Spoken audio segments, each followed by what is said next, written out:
राधे राधे दोस्तों, स्वागत है आप लोगों को हमारे YouTube चैनल पर एक नए वीडियो के साथ। आज हम आप लोगों को पितृपक्ष की महान कथा सुनाने जा रहे हैं। कहा जाता है कि इस कथा को सुनने से समस्त प्रकार के पितृदोष समाप्त होते हैं। इस कथा का ध्यानपूर्वक श्रवण करने मात्र से ही मनुष्य के कोटि कोटि पाप नष्ट होते हैं और उसे अपार धन संपत्ति और सुख समृद्धि प्राप्त होती है। पितरों की कृपा से उसके सभी दुख दोष समाप्त होते हैं और सुखी जीवन प्राप्त होता है। यह महान कथा भगवान श्री कृष्ण ने गरुड़ जी को सुनाई है। आइए सुनते हैं इस कथा को। दोस्तों, एक समय की बात है। पक्षीराज गरुड़ अपने मन में जिज्ञासा लिए भगवान श्री कृष्ण के पास आते हैं और उन्हें प्रणाम करते हुए कहते हैं, हे प्रभु, पितृपक्ष में पितरों की पूजा करने से कौन सा फल मिलता है? पितृपक्ष के दौरान पितरों की शांति के लिए कौन से उपाय करने चाहिए?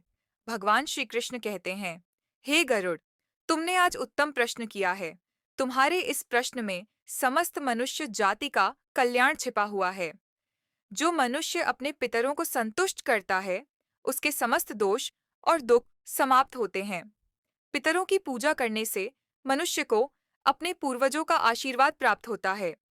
इस विषय में एक अप्सरा और अर्शी की प्राचीन कथा कही जाती है, जो मैं आज तुम्हें सुनाता हूँ।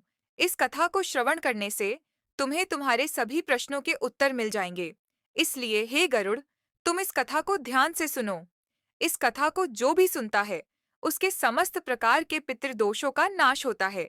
जो भी इस कथा को सुनता है और सुनाता है, उसके ऊपर पितरों की कृपा सदैव बनी रहती है।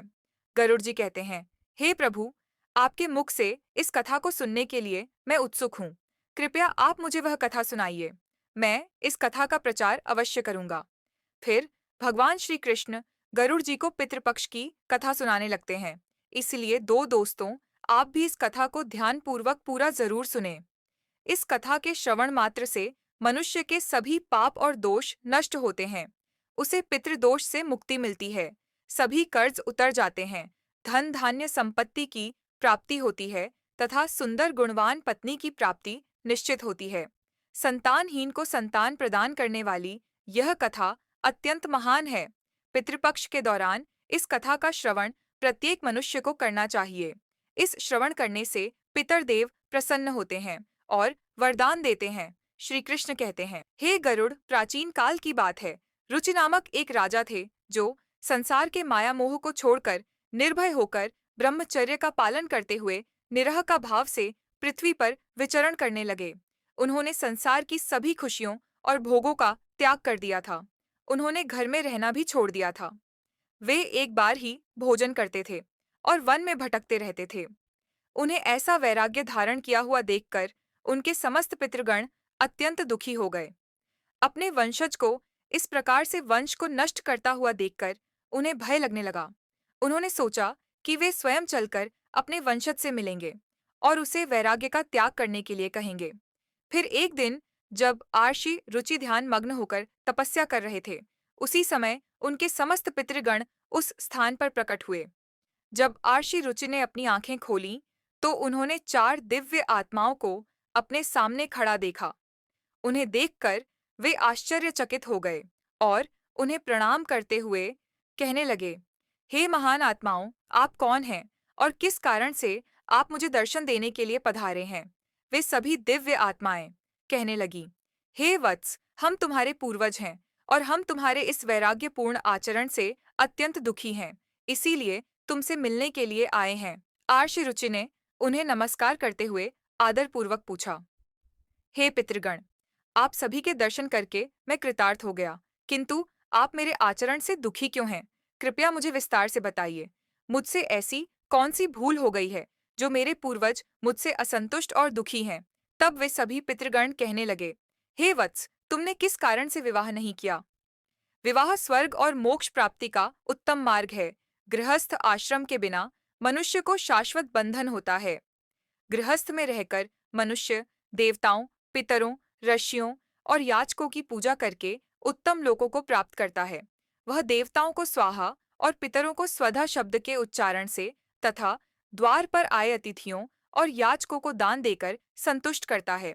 विवाह न करके संतान को उत्पन्न न करके तुम देव ऋण तथा पितृजनों के ऋण से मुक्ति नहीं पा सकोगे।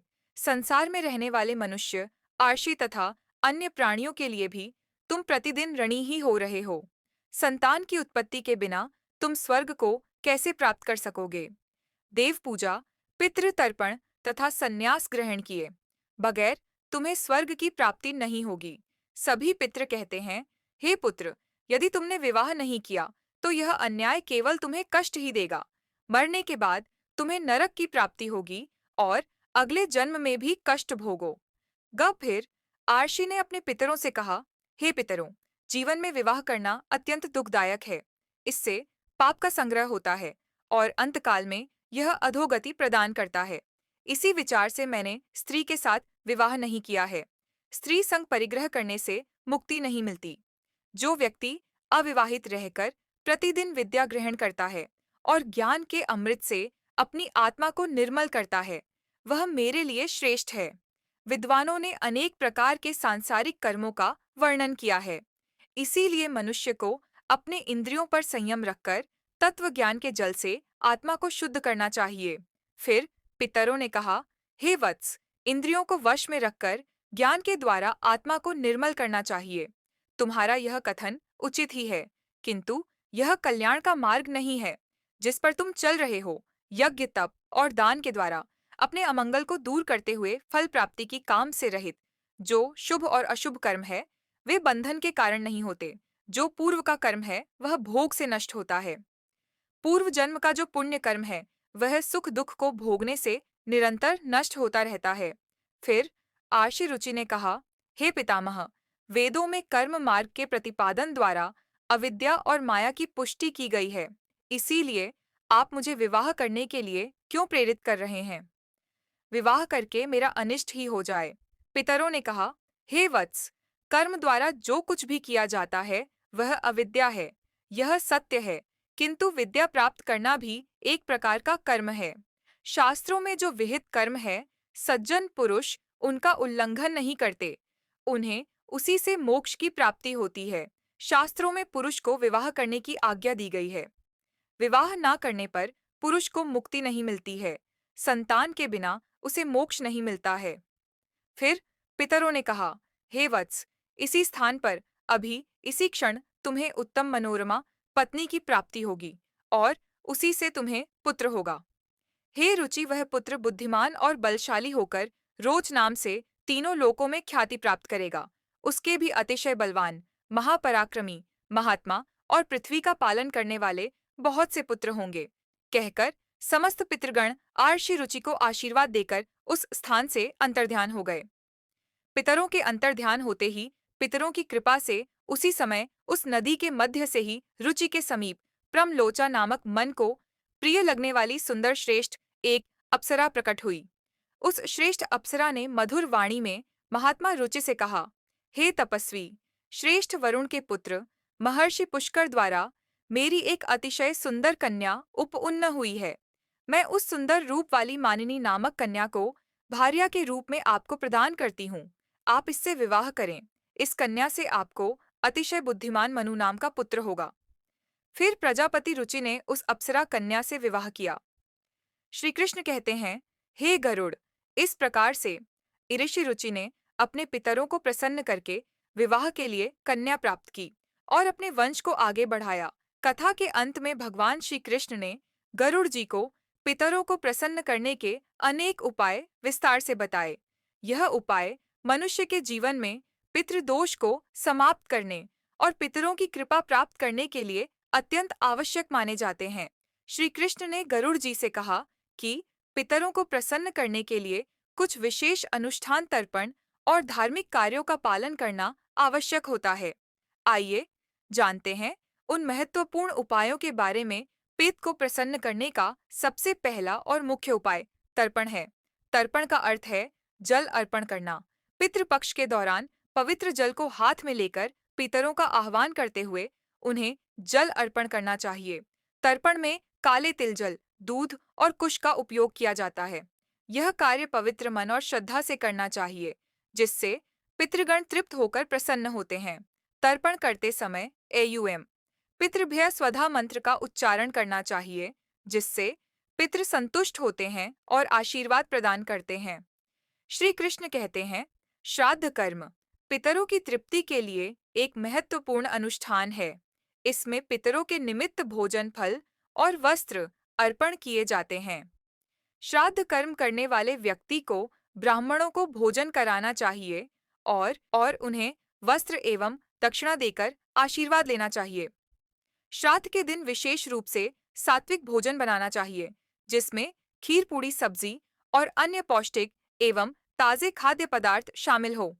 इस भोजन को पवित्रता के साथ पितरों के निमित्त अर्पण किया जाता है। तीसरा उपाय श्री कृष्ण ने बताया, गाय, ब्राह्मण और अन्य जीवों को भोजन। पितरों को प्रसन्न करने के लिए गाय, कुत्ते, कौवे और ब्राह्मणों को भोजन कराना अत्यंत शुभ माना जाता है। इन्हें भोजन अर्पण करने से पितृ तृप्त होते हैं और प्रसन्न होकर आशीर्वाद देते हैं। विशेष रूप से श्राद्ध के दिन गाय को हरी घास और रोटी खिलाना और कौवे को चावल व खीर खिलाना शुभ माना जाता है। इन कार्यों को करने से पितरों की कृपा प्राप्त होती है और पितृदोष से मुक्ति मिलती है। श्री कृष्ण कहते हैं, पीपल और तुलसी के वृक्ष की पूजा करना पितरों को प्रसन्न करने का महत्वपूर्ण उपाय है। पीपल का वृक्ष पितृगणों का निवास स्थान माना जाता है और तुलसी का पौधा देवी लक्ष्मी का प्रतीक होता है। श्राद्ध के दिन पीपल और तुलसी की पूजा करके पितरों को तृप्त किया जाता है। पीपल के वृक्ष के नीचे दीप जलाने से पितृगण प्रसन्न होते हैं और परिवार को सुख समृद्धि का आशीर्वाद देते हैं। भगवान श्री कृष्ण ने गरुड़ जी को बताया कि जो व्यक्ति पितृदोष से पीड़ित होता है, उसे गया जी या अन्य पवित्र तीर्थ स्थलों पर जाकर पिंडदान करना चाहिए। गया जी में पिंडदान करने से पितृ संतुष्ट होकर मोक्ष प्राप्त करते हैं और वंशजों को आशीर्वाद देते हैं। पिंडदान के समय काले तिलकुश और चावल का उपयोग करके पितरों को अर्पण करना चाहिए। यह प्रक्रिया पितरों को तृप्त करती है और उनकी आत्मा को शांति प्रदान करती है। श्री कृष्ण कहते हैं, पितरों को प्रसन्न करने के लिए व्यक्ति को श्राद्ध पक्ष के दौरान व्रत रखना चाहिए। इस समय सात्विक आहार ग्रहण करना चाहिए और ब्रह्मचर्य का पालन करना चाहिए। भगवान श्री कृष्ण ने गरुड़ जी से कहा कि श्राद्ध पक्ष में मांस, मदिरा और तामसिक आहार का सेवन नहीं करना चाहिए। व्रत के दौरान भगवान विष्णु, शिव और देवी लक्ष्मी की आराधना करनी चाहिए। इससे पितरों की आत्मा को शांति मिलती है और वे प्रसन्न होकर आशीर्वाद प्रदान करते हैं। श्री कृष्ण कहते हैं, पितरों को संतुष्ट करने के लिए गरीबों, ब्राह्मणों और साधुओं को अन्नदान और वस्त्रदान करना चाहिए। यह कार्य विशेष रूप से श्राद्ध पक्ष के दौरान करने से पितरों की आत्मा को तृप्ति प्राप्त होती है। अन्नदान और वस्त्रदान से मनुष्य को पुण्य की प्राप्ति होती है और पितृदोष से मुक्ति मिलती है। इस कार्य से पितृ प्रसन्न होकर घर परिवार की सुख समृद्धि का आशीर्वाद देते हैं। भगवान श्री कृष्ण ने बताया कि पवित्र नदियों, विशेषकर गंगा में स्नान करके पितरों के निमित्त जल अर्पण करना अत्यंत शुभ माना गया है। गंगा जल पितरों की तृप्ति के लिए सर्वोत्तम होता है, जिससे पितृ दोष समाप्त होते हैं। गंगा में स्नान करने से व्यक्ति के पाप धुल जाते हैं और पितरों की आत्मा को शांति मिलती है। इस कार्य से पितृ प्रसन्न होकर आशीर्वाद प्रदान करते हैं। श्री कृष्ण कहते हैं, पितरों को प्रसन्न करने के लिए सत्संग में शामिल होना और पवित्र ग्रंथों जैसे भगवत गीता का पाठ करना अत्यंत लाभ माना जाता है। पितरों की शांति के लिए गीता के 11वें अध्याय का पाठ विशेष रूप से लाभकारी होता है। भगवत गीता के पाठ से पितरों की आत्मा को शांति मिलती है और उनके वंशजों पर उनकी कृपा बनी रहती है। भगवान श्री कृष्ण ने गरुड़ जी को यह भी बताया कि जो व्यक्ति इन उपायों को श्रद्धा और विश्वास के साथ करता है, उसे जीवन में सभी प्रकार के सुख और समृद्धि प्राप्त होते हैं। पितरों की कृपा से उसके समस्त दोष समाप्त होते हैं और परिवार में शांति बनी रहती है। इन उपायों को नियमित रूप से करने से पितृ दोष से मुक्ति मिलती है और पितृ प्रसन्न होकर वंशजों को आशीर्वाद देते हैं। श्री कृष्ण ने गरुड़ जी से कहा, हे गरुड़, जो भी व्यक्ति इन उपायों का पालन करता है, उसे पितृदोष का कभी सामना नहीं करना पड़ता और उसके पितृ सदैव प्रसन्न रहते हैं।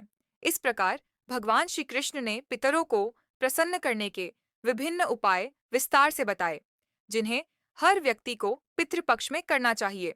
तो दोस्तों, इस प्रकार से गरुड़ पुराण में पितृपक्ष की कथा का वर्णन किया गया है।